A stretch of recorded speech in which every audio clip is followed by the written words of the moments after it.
Welcome to another Good Life. You know, we're going to take them on a trip to India. This is the kind of program you really don't want to miss. I love these kind of programs. Yes, I do too, because we're going to learn so much about people that are really in need.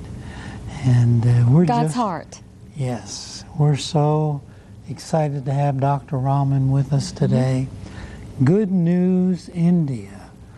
Christ is the answer. Amen. Well, it's so good to have Dr. Rahman all the way from India. Thank you. Thank God you. Bless you. My delight. And you live in India about half time, don't you? Yes, I spend half the time there and half the time here, just about. And why do you come here? Because I know that there's a love in your heart for India. Yes, there is, but it takes finances to run the work of God. And so I have to be traveling a lot in the kind of work that I do, which brings me to the States for fundraising situations. So if you fundraise on this program a little bit, we don't care. Yeah, we see the needs that are incredible and the lives that are being changed. It's just amazing.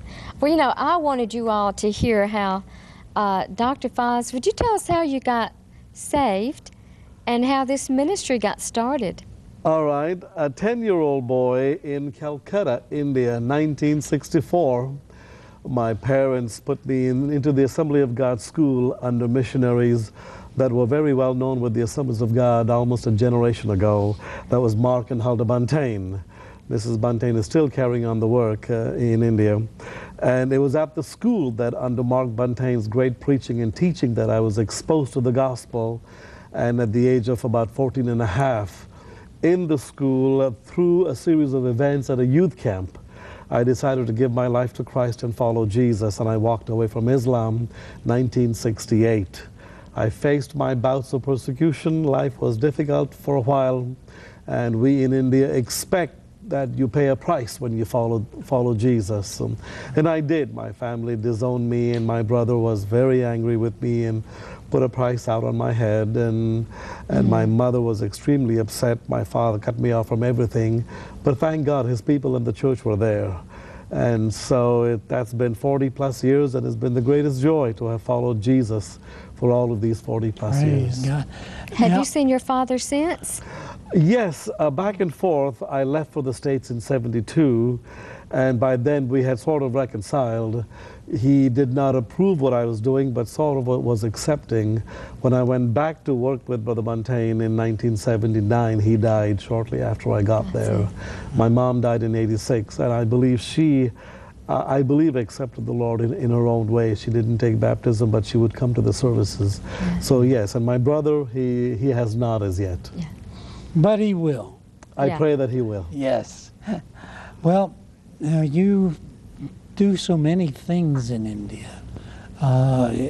Orphanages, you have, leper colonies? Right, right. You do all Dream centers. dream centers. Right, right. Most of the work that I do centers around the children of Eastern India. Eastern India is at the bottom of the country. You'll speak to most Indians and they'll tell you North India, West India, South India are doing comparatively well. Eastern India with its tribal people are at the bottom. That's where I am focused, especially among the children of the tribal people deep interior. I've chosen to run away from the big cities and towns where there are multiple ministries available. I have gone very deep interior where the voice is dim, the light is very, very dim also. And among the tribal children I have begun work. And we used to call them orphanages and children's homes and so on. But now we've settled on the term dream center, is because these children never ever had a dream. These are all tribal children. And I told them it doesn't matter where you've been, it matters where you are and where you're going. Now, I don't quite understand the term tribal. Are they tribes? Yes, India's got thousands and thousands of tribes. Many of them are very animistic. as a country, India would like to claim them all under the Hindu umbrella, but they're not all Hindus. They're animistic, some of them are sometimes atheistic, but they're all tribals.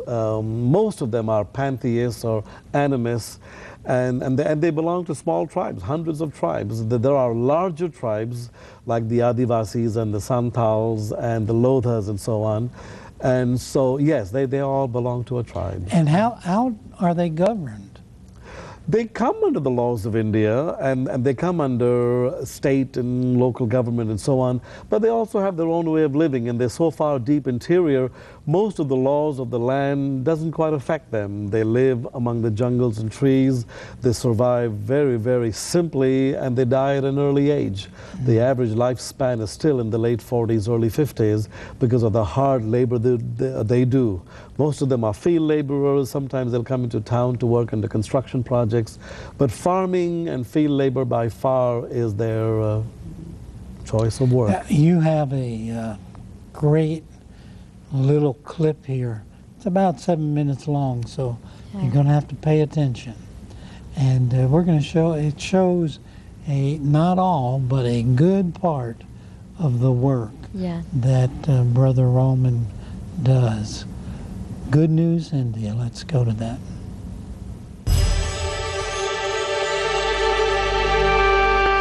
Hello, friend. I'm Dr. Faiz Rahman, chairman, founder of Good News India. October of 1968, I walked away from Islam and became a follower of Jesus Christ. I have no regrets. I have loved serving him all these years, and the best is yet to come. Let me tell you about Good News India and how it got started.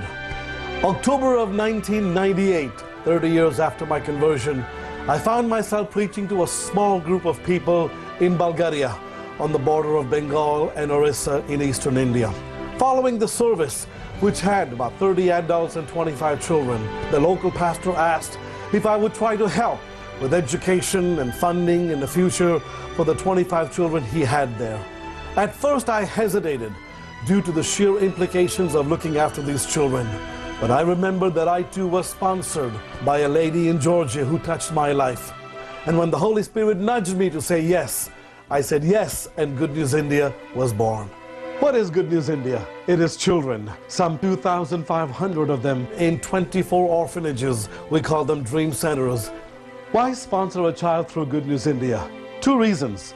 Unlike other ministries that keep their children for 4 hours a day, our children stay with us 24/7, and our influence upon them is deep and profound.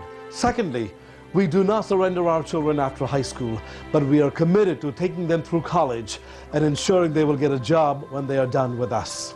Did you know today, India has more children in bonded slavery than the entire African slave trade combined? We want to do something about the 70 million children that basically fend for themselves in the vast land of India. We want to transform communities by transforming its children. The shape, future, and destiny of a place are often governed by what we do with the children of that place. It is strategic thinking in terms of ushering in the kingdom of God. People just like you who sponsor these children give $30 a month. That is about the price of a happy meal for a typical American family. But in India, it will house, feed, and clothe a child for 30 whole days. Think about it. You touch a child now, you touch him or her forever. We allowed our 10-year-old son to make the choice of which child we would sponsor. He looked at all the faces and basically picked a child that was about his age. And so we've involved the family in that, in the prayers for the children over there. And it's just been one more thing that we can do as a family, one more thing that we can serve together in a way that will benefit someone else. And how much of that $30 goes to the child? All of it, for This Is My Passion. What else is Good News India? It is a home for high-risk girls in the foothills of the Himalayan mountains. Tragically, some 80% of the girls that work at the brothels of India are forcibly brought down from the northeastern hills of India. These precious lives, ages 10 to 12, are sold as slaves into the sex markets, and many of them will die of AIDS or other STD before leaving their teen years. We presently have 98 of these beautiful girls in 2 dream centers in northern Bengal, and we are going to keep them from a dreadful and horrid existence. What else is Good News India? It is a haven, a shelter, a place of hope for lepers and their families. Amidst all the poverty-stricken peoples of the world, I know of no other people group that is as despised, hated, and shunned than lepers in India. Very few people live with the isolation, the deep prejudice, and the suffering that these people go through. Good News India owns and runs a leper colony with 80 adults and 77 children. We also provide food and clothing to 500 other lepers in 5 different leper colonies. And by His grace, we are watching as these lepers become followers of Jesus in finding hope and comfort from their pain. We don't have an opportunity to be on the front lines as the ministry is. And a lot of times, spiritually, we would feel like we are not living up to the commission because we are living in the world. But by sponsoring a child and sponsoring the ministry, we are a part of that. We are changing lives. I mean, we realize that people need to be sent. So there's people that go and people that send, and we can be on the sending side of it, and the Lord recognizes that as well. So spiritually, it gives me a little more, you know, I think, well done, good and faithful servant might be applied to me too, because we're doing something. When Jesus began His teaching ministry, His opening words were, "The Spirit of the Lord God is upon me, for He has anointed me to preach the gospel, good news to the poor. He has sent me to heal the brokenhearted, to preach deliverance to the captives, recovery of sight to the blind." There are over 2,000 verses in the scriptures that deal with the concern for the poor and the forgotten. The definition of righteousness in the Bible must include social justice for the poor. The prophet Isaiah speaks about the fast that God has chosen for us. It is to undo the heavy burdens and to let the oppressed go free. God has never, ever, ever let us down. No matter how much we give as we're led, and God has always met our needs. We've learned to sacrifice, but we never sacrifice joy. We've lived with less, but we've lived with more at the same time. Good News India has long-term goals. We want to run 100 of these dream centers and influence more than 10,000 children, ministering to them the wonderful news of our redeeming Savior. We want to conduct youth conventions, medical clinics, leadership conferences all across northern India to fulfill the mandate given to us by Jesus in the Great Commission. You can help. You can sponsor one or more of our children. Or maybe you'd like to help in the cost and development of putting together a dream center. It is amazing. For about $80,000, I can buy property and build a home that lasts until Jesus comes, and we can house 150 children in there and influence them for the kingdom of God. Please contact us at the address on your screen or log on to our website at goodnewsindia.org.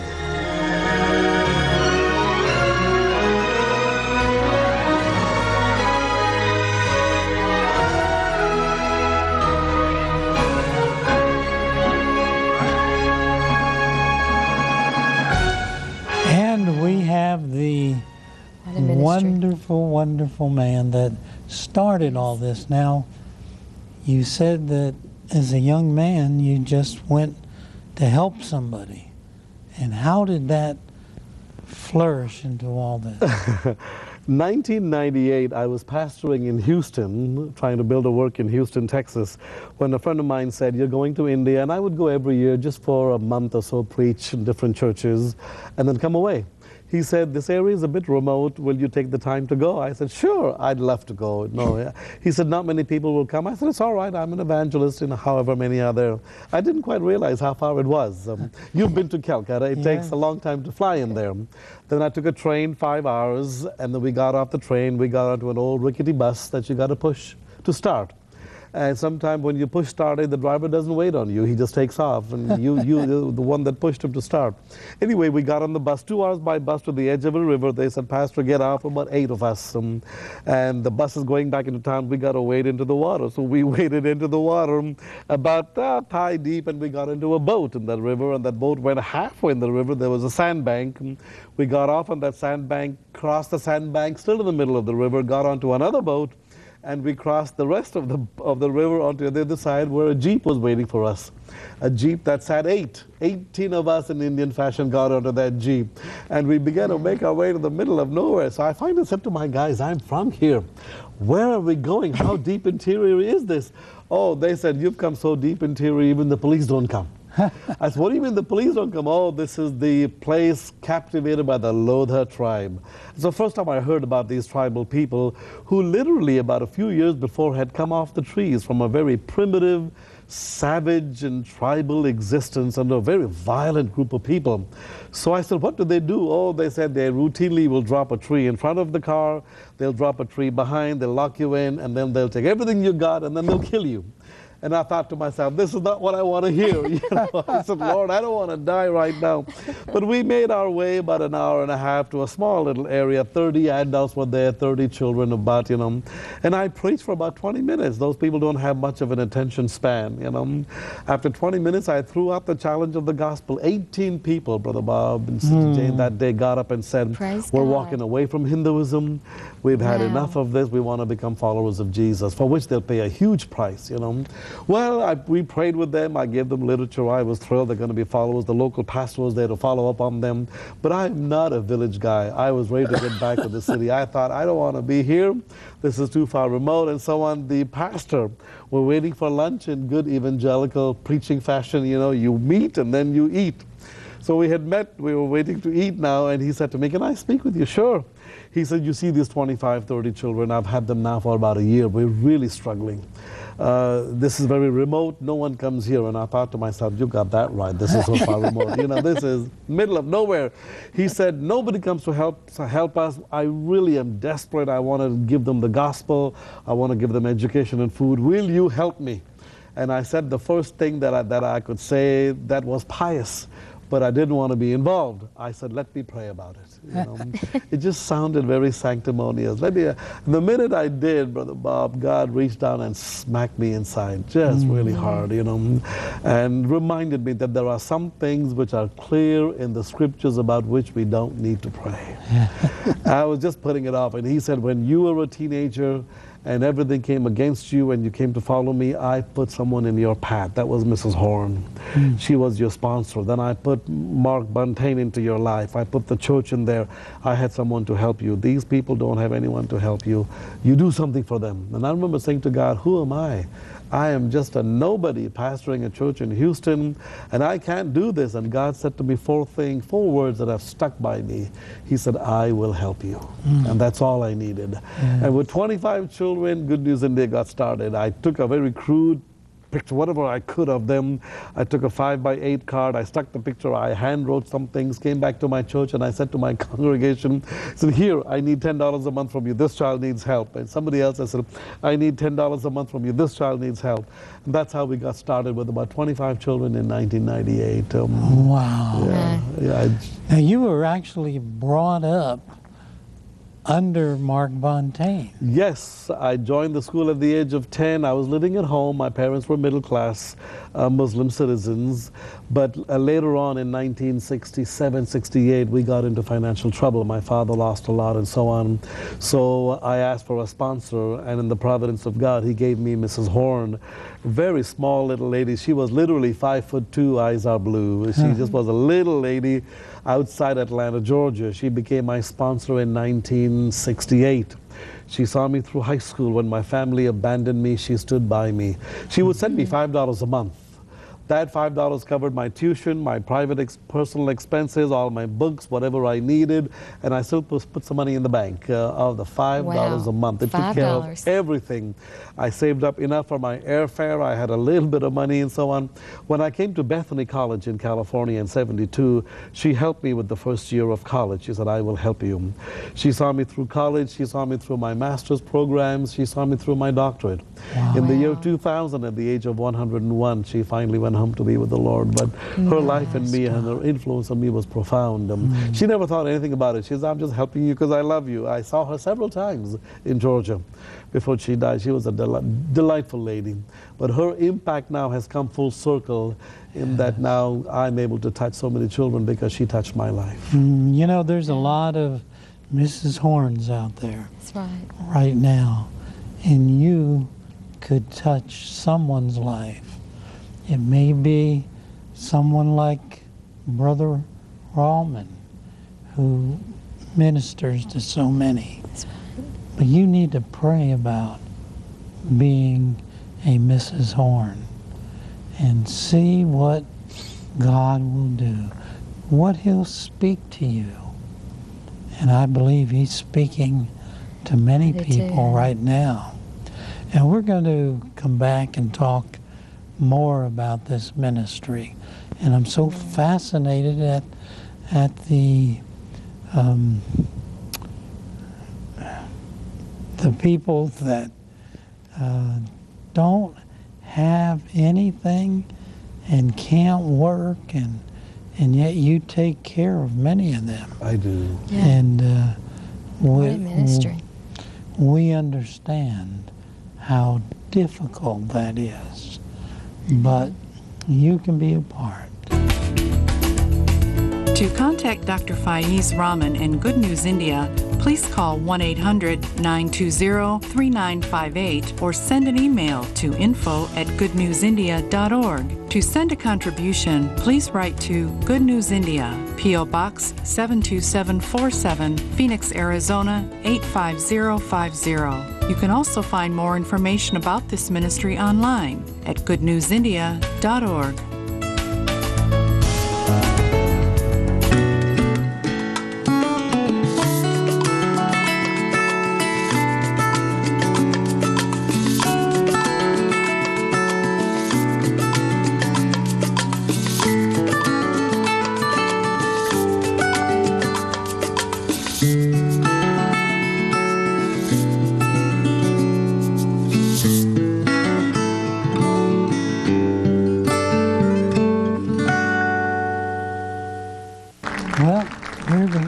We've been talking with, you just tuned in, Dr. Raman, and about the vast amount of people that he has to minister to. And I'd like to talk about the... Sex trafficking girls. No, that's not what I wanted to talk about. The Loder tribe? No. Or the lepers? The lepers. That's what I wanted to talk about. Now, There's so many. Yeah, there is many. But we've noticed when we went anyway, that the mothers would disfigure the children so that you'd be more apt to give to them. That's a separate whole psychology, and most of those are not mothers of the children.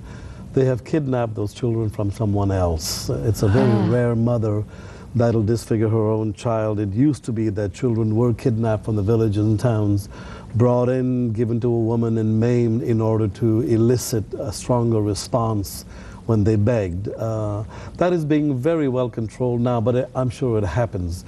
Leprosy is very, very prevalent in India, one of 4 or 5 countries in the world that has a predominance of lepers, and it's a bacterial airborne disease that gets into your system. 95% of the people don't react to it, but 5% do.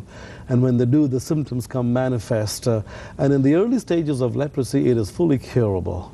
But they never come at the early stage of discovering they have leprosy because of the incredibly strong social and religious stigma against leprosy. When someone has leprosy, and we've got hundreds of people we take care of, and we know their stories, 35, 40, 50 years they've lived with leprosy. When they first got it, immediately when they were discovered, they were thrown out of the village. Their kids were out of school. They couldn't go to the well. They were out of work. They had to go to a nearby jungle at the edge and live like animals. Once or twice a week, they could come back into town, and it is still that way. When they come into town, they have to say leper, leper as they walk into the towns. You wonder, this is back to the days of Jesus. And people give them leftover food. The vendors will give them leftover materials that did not sell. People will give them whatever they can, throw coins. They'll take it back to their leper colony and survive on that until they can come back into town 3 or 4 days later. Hundreds of them. I ignored them for the longest time because I didn't know what to do with them. But God began to erode my heart and say, do something for them. I said, Lord, I don't know what to do with these lepers. He said, you bring them in, you feed them, and you house them, and you clothe them, and you give them my gospel. That's all I want you to do. So we began to be involved. We built a leper colony. We took in about 55, 60 adults. We have many more waiting. And we have 100 of their most darling children. None of them have leprosy. Really? But they were not allowed to go to the government school. They were not allowed to mingle with the kids. They have an extremely depressed psyche. Very strong inferiority complex because they know that we are children of lepers. Poverty is endemic in many parts of the world. But when you combine poverty with leprosy, I don't know of any other people group that is as despised and at the bottom of humanity as poverty-stricken people who've been hit by leprosy. Wow. These children know that. So we've got our own leper colony. I'm into 5 other leper colonies where we take them food and medicine and clothes and so on. And the great news, Brother Bob, is many of them are getting saved. Praise Just a year ago, God. we Praise God. baptized 25 of them in water, Wow. in the name of the Father and Son and Spirit. We did. And they have, at first, after all these years, sensed the love of Christ in their lives. When I take teams over with me, it was very difficult for me to learn to love a leper. I grew up the typical Indian kid in Calcutta who was taught to abhor leprosy. Whenever I pick up a coin, my mom would say, watch it, a leper may have touched that coin, and you just drop it, you know. We were just taught to run away from them. They've been judged by God, and they are at the bottom of society. It took me the longest time to touch them. We need 7, 8 touches a day to survive. You know, Yes. these lepers have not been touched in 20 years and 30 years. Nobody other than their own have touched them. And it took me the longest, even as a pastor, it took me the longest time to learn to touch and hug lepers. And I've overcome it now. You know, if I am to get it, God will help me, but I don't think I will. So whenever we take guests and so on, we hug and love on those lepers, and it's quite a transformation in their lives as they have come alive. Their children have come alive. We opened a school for them in our colony. I never intended to open a school. When I asked the children of lepers, what do you want? You know, clothes, toys, to go out somewhere. They said, no, build us our own school. I said, why? They said, the children in the government school, they hate us. The teachers won't teach us. They spit on us. Build us our own school. So we built a school. God helped me, and we've got a 1-story building. We've got 150 kids in there. We want to build more and so on. And now the outside community is inquiring about sending their children because they know a mission school is the best education in the area, and they're willing to Really? tolerate the leprosy background of our children, you know, for their kids to get mission education. So I'm quite tickled wow. at what I That feel is is a something. revolutionary breakthrough in the community Yes. where they would come to Yes. our own children who have leprosy. But it's a wonderful thing. And these kids are now all saved. It's outreach. I want to Praise do that God. among every one of our dream centers. Wherever we have a dream center, we're going to reach out and touch lepers. I was touring India, got to a remote county. Orissa has 31 counties, and I intend to put a dream center in every county in that state, and then move on to the next state and until I cover East India, God helping me. We found a very remote county, went in there to explore building a work, and we came across this big, massive British building built in the 1930s. In there were 11 lepers, and we were surprised to find them in there, about 2 miles out of town, huge, abandoned, decrepit building. When we got talking with them, we said, how long have you been here? They said, we've been here for 35 years. Most of them were in their 50s and 60s, 40s, some. 35 years? What happened? Oh, they said, we got leprosy 35 years ago, 25 years ago. We were banished. And we've come in here and we live in here. So tell me your story. Twice a week, on Saturday or Sunday, we go into that town 2 miles away. If we come Monday through Friday, they stone us, they beat us, they spit on us and send us back. But we pick up whatever we can, and we're here. During major festivals, people will drop off food to us. Otherwise, this is how we exist. And we had a medical doctor with us. We gave them all a complete checkup. We brought enough food and clothes for them. They said nobody has ever come to visit us in 30 plus years. Really? You're the first group that has come, and we said, we're going to take you over. And we took the colony over. One of our team members said, I'm going to help out. To feed 11 families for a month, it is a commitment of $100. That's it. $100 per month will take care of those. And she said, I'll do it for 6 months. And this was last February. I said, I'll find help. God will help me. She said, I'll sponsor them for 6 months at $100, and it'll give them enough food for the entire month. It's amazing, you know, how far we can stretch God's money to take care of them. And when we left, they hugged us and they said, nobody has ever given us any hope, but now we have hope. And that story repeats itself again and again as we find lepers in their desperate condition, just total outcasts because of what happened to them. What you see, the debilitation, is secondary infection. Lepers don't feel pain, and I could talk about that for a very long time. They don't. Lepers would give anything to feel pain. When your finger breaks, pain sensors tell you, pay attention to it. Put medicine, bandage. Lepers don't, and because they don't, they can walk by with an open sore, with a bone sticking out and bleeding. Until they see it, they just don't care for it. Same thing with their toes and feet. And when secondary infection sets in, that's when we have to amputate. And then leprosy still does. It makes your fingers clawed because the bacteria migrates to the tips of your fingers, and there it destroys the nervous system. And then the sinews and flesh and so on begin to shrink because of lack of nerves and all that happens.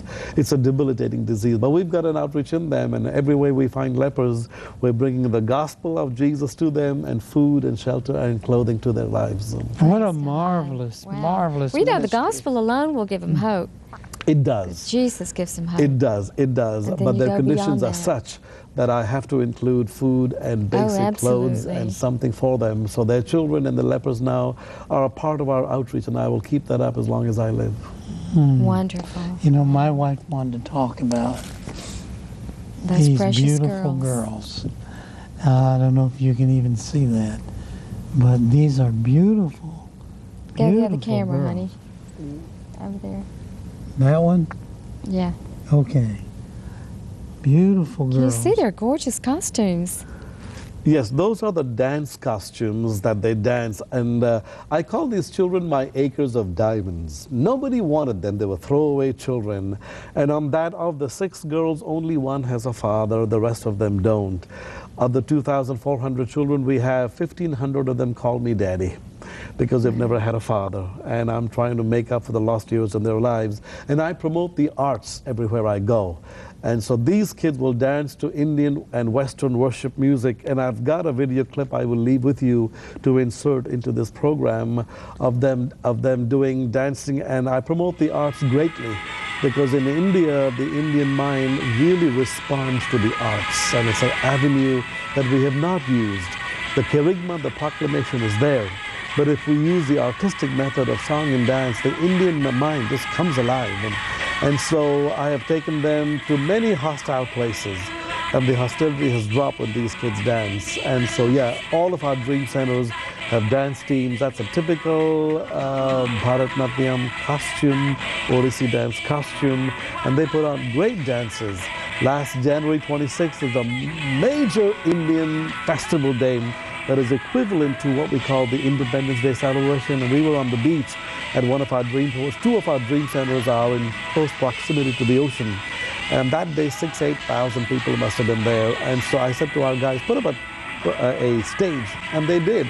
And I invited 2 or 3 of our dream centers to come in, and we just put them on stage, and they began to dance. 6,000 people instantly gathered around, and they were dancing to the songs of the blood of Jesus, the songs about the cross. And they wouldn't let me preach that because outdoor preaching in India has become very restricted. But the gospel song through their dancing mesmerized the audience, and they got the gospel more clearly through song than I could have ever have preached to them, because of the nature of what's going on in India. So yes, I love those children. I could talk about them for a long time. Now, you save girls from sex trafficking. Yes. In fact, 2 of your dream centers are strictly for those girls. And you said something about them being at high risk. Can you explain that? Yes. You know, child trafficking is all over the world. Yes. It is especially bad in India, among other countries. And I wanted to do something for the longest time. Factors come together that makes a girl high risk, to where we know she'll be taken off. And many of the girls you saw in the pictures were of a Nepali look in their faces, and Oriental look and so on. They're prized because they're fair-skinned. Indian men have a penchant for fair skin. They're beautiful girls up in the foothills of the Himalayas, where they come from Nepal and Sikkim, Bhutan, Tibet, and so on. And they're trafficked into Mumbai, New Delhi, and Calcutta. And so I wanted to do something for them. The factors that come together for a high risk are usually an absent or a dead alcoholic father, combined with great poverty, and thirdly, where the mother has got boys in her family. And under great stress of poverty and an absentee alcoholic dead father, whatever it may be, she's more prone to give up a girl. And usually the traffickers will come and say to the mother, let me take your girl. You're having such a hard time. You've got 3, 4 boys, 3, 4 girls. Give me your girls. We'll train them to be maidservants, or we'll train them how to do sewing and cooking, and we'll employ them domestically, and they'll be well off. The chances are 1% that will happen. The minute the mother surrenders the girl, and sometimes she may be aware that they'll be trafficked, but she thinks, well, at least she'll get a meal and have a place to sleep. But she has no idea the horror begins at the age of 8, where they are trafficked to a brothel, tied to a bed, and they're raped. Not once, but 20 to 25 times daily. It is one of those things that make me very angry. It breaks my spirit. But these girls would have been trafficked into a brothel, tied to a bed, and whipped and beaten if they don't cooperate. And the rape begins at the age of 8, and it's on a daily basis. In terms of 25 to 20 times they're destroyed. They will not finish off their teenage years. They will get destroyed because of what it does in their lives, you know. And when they have AIDS or disease, they're just thrown off. And so there are ministries that rescue them from the brothels. They go in and take them, they buy them off the madams, and so on, so on. It's a real hard decision, because when you pay a madam $1,000 to buy a child, she will buy 5 more girls with that $1,000. It's a very difficult decision. I decided I would get to them before. So we have a network of pastors, preachers, lay leaders across the northern part of Bengal. When they know a girl is at high risk, the father is gone, the mother has boys, she favors the boys, because boys are an asset, girls are a liability, like there are in many cultures. And we will go to the mother and say, we've got a dream center 20 miles away, 30 miles away. You can come at any time. Give us your children. And many of them have. We have 95 of these girls up there. God. We have 350 girls in our main dream centers that all would have been trafficked off, but we got to them before, and God helping me, they will never ever see the inside of a brothel. Amen. How long do you keep them? We are committed to all of our children through college. Most child care ministries will surrender them at high school at the age of 18. They'll say, all right, we're done. You're in grade 10. We've given you enough. Go. They will go back into poverty. And I feel it is wasted time and energy and effort. God can still use their lives, and God does. But a child out of high school going back into the community will go back into poverty. We are committed in Good News India in the sponsorships we have, which is $30 a month, which is very reasonable. And with that, we do 2 things. We keep the children, and I'm pushing into a small little commercial to say what we do, is most of the child care ministries keep their children for 4 hours a day only. They come at 6:30, go back home at 10:30. From the school, they'll go back into their homes. Nights, weekends, holidays, they're back in paganism. Very few of them get saved. We keep the children 24 hours a day. We give them all the medicines, all the food, all the clothes they need on that same $30 a month. And our influence on them is profound. All our kids are saved. They're all saved. They love the Lord Jesus, and they are committed to the future of God's kingdom. And the second thing we do is we will take them through college. Every one of our children will get the option of regular college if they're excelling in academics, Bible college if they want to go to Bible school, or vocational college if they feel like I just cannot do academics. We will teach them sewing, carpentry, leaf plate making, automotive repair, and so on. Give them a tool by which they can make a living. Hey, that's what we do with our children. We're going to take another break. And Brother Raman, I just can't say enough about your work. And I know that Mark Montaigne had a big part He did. in teaching you how how to minister to these people. And you wanted to talk for a moment about the tribes? The Lotha tribe, the initial contact we made in terms of their savagery, the long and the short of it is 2 or 3 years when we were working in there, they would surround our dream centers and we thought they were threatening us.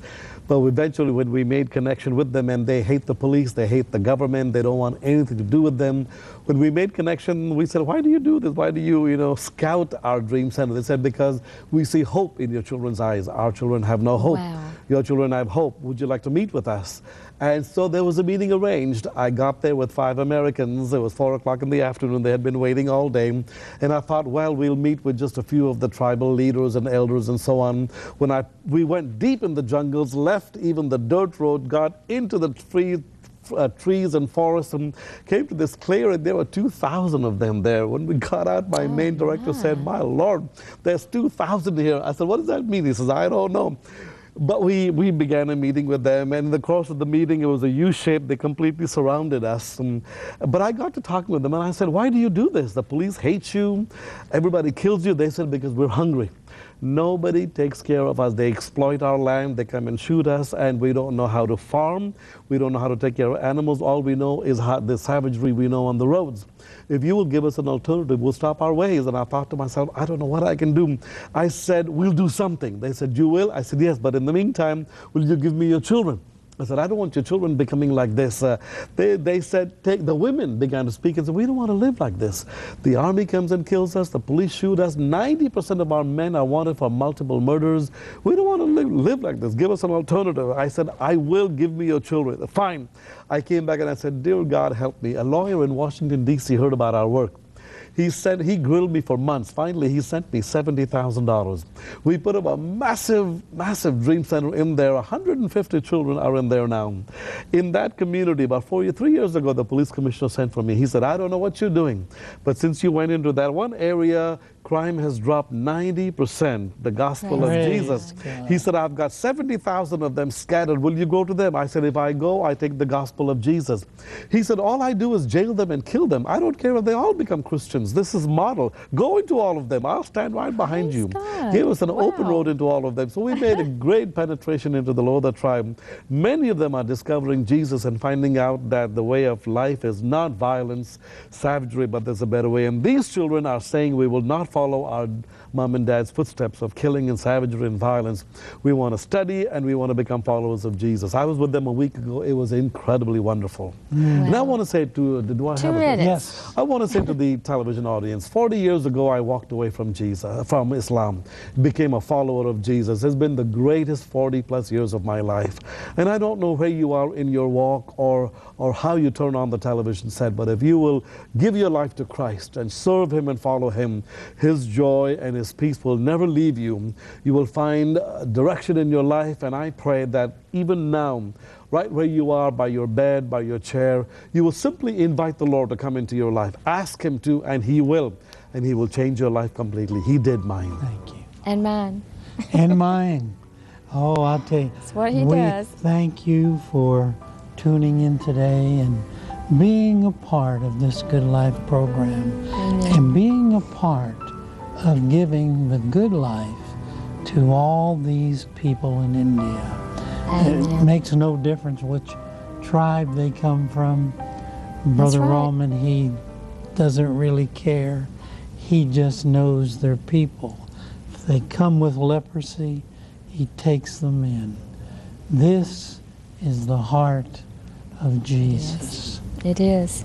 And all you have to do is something.